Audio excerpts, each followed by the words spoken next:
नमस्कार. हे उरलेल्या गव्हाच्या पिठाचं मस्त असं सँडविच बनवायचे. त्यासाठी मी इथं हरभऱ्याची डाळ भिजवून घेतलेली 2 तास. ही हरभऱ्याची डाळ आपल्याला वाटून घ्यायची. डाळ आपल्याला पाणी न घालताच वाटून घ्यायची. आता या डाळीमध्येच मी हे 2-3 मिरच्या घेतल्यात कट करून, त्या पण त्यातच वाटून घ्यायच्या. आणि हे अर्धा चमचा जिरे,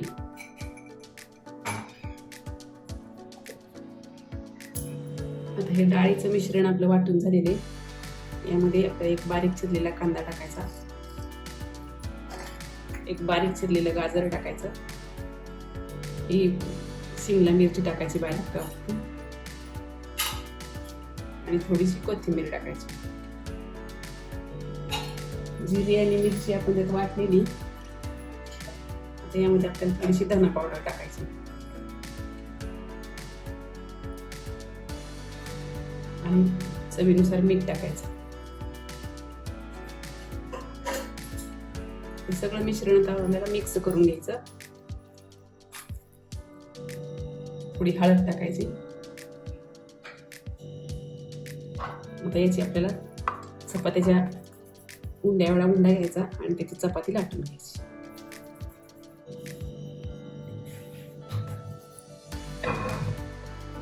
आता ही चपाती लाटून झाली. हिला आपल्याला चौकोनी आकार द्यावा. याचा आपल्याला चौकोनी आकार कापून घ्यायचा. त्याचे 4 तुकडे करून घेतले मी. आता याला थोडी चिंचेची चटणी लावून घ्यायची आणि याच्यावरती सारण भरायचं.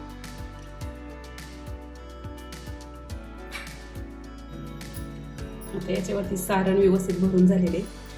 त्याच्यावरती थोडंसं चीज किसायचं. चमच्याने थोडंसं प्रेस करायचं.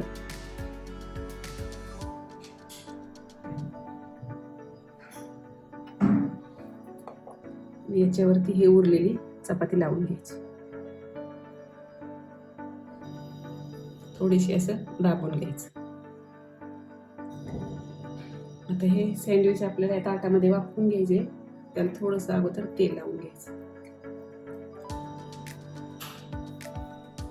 आता इथे कढईमध्ये पाणी उकळायला ठेवलेले. पाणी उकळलेले. आता यामध्ये हे वाफवून घ्यायचं एक 10 मिनिट.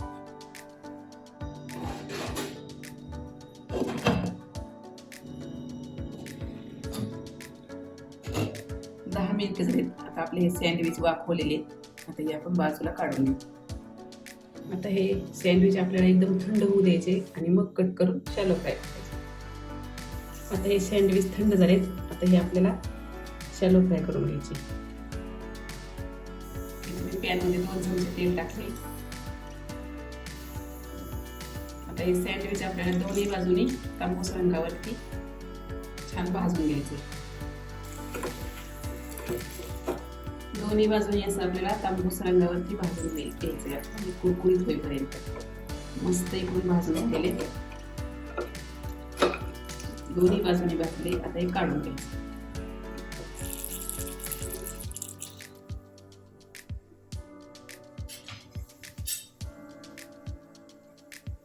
आता आपले दुसरेही भाजून घ्यायचे. मस्त दुसरे सँडविच आपलं भाजून झालेले.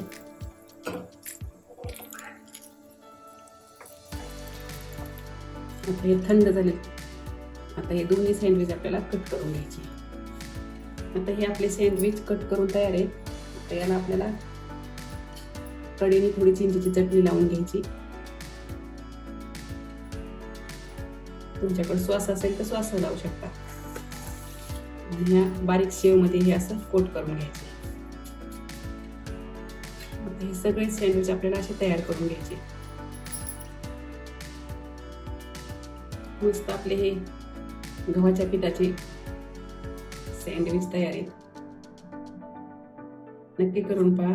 आवडल्यास लाईक करा, शेअर करा आणि चॅनलला सबस्क्राईब करा. हे सँडविच तुम्ही सॉस बरोबर, हिरव्या चटणी बरोबर किंवा दह्यावरही खाऊ शकता आणि मुलांना डब्यातही देऊ शकता.